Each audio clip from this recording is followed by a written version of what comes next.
Well, thanks, guys. Over the past 12 months, the coronavirus pandemic has hit the auto industry just like it's hit every other industry across the country.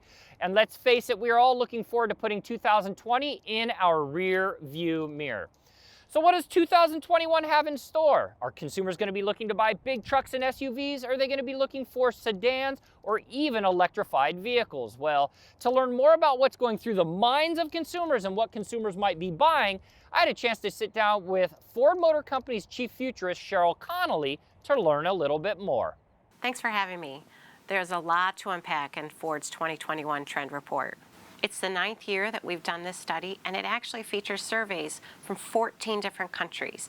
When we were doing the material for 2021, of course, COVID heavily influenced our focus, but there were also things to consider. There was social justice, polarization in terms of politics, dramatic wildfires around the world. So it covers the gamut of areas, and what we're trying to understand was consumers' values, attitudes, and behaviors. And one of the questions I had for Cheryl is, during the coronavirus pandemic, who has been the most vulnerable? What we found is that 67% of the people we spoke to worldwide said following the daily news was stressful. It's noteworthy because that's a 17 percentage point increase from the last time we asked that question. It's not all that surprising that 2/3 of the people that we talked to said that they were overwhelmed by changes taking place in the world.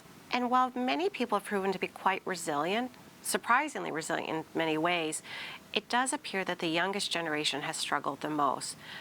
Generation Z, those 18 to 23 years of age, 63% say that it was harder to adjust to the pandemic than they imagined.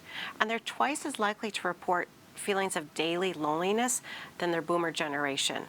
Half of them have moved in or moved closer to their family to deal with this time, and mental well-being has become a really topical issue. We see more and more people downloading wellness apps, and indeed Lincoln has offered a partnership with Calm.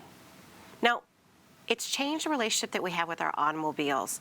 We know that people are less likely to take a subway, train, or bus. About 50% or more of the people we spoke with agreed with that. In fact, 3/4 of the people we spoke to said they couldn't imagine life without their own personal automobile, because 1 in 5 use it as a place for privacy, 1 in 4 use it as a place to relax, 1 in 3 say it's a place to decompress or be alone, and my favorite stat is that 7% say they use it as a place to hide. And guys, I think the biggest takeaway from the Ford Trends report that I learned was that consumers are going to be looking for different ways to buy cars as we move into 2021. They'll still be going to dealerships, but this new livery service where consumers can now take receipt of their cars at home, including service, will potentially be the new trend. I'm Mike Caudill.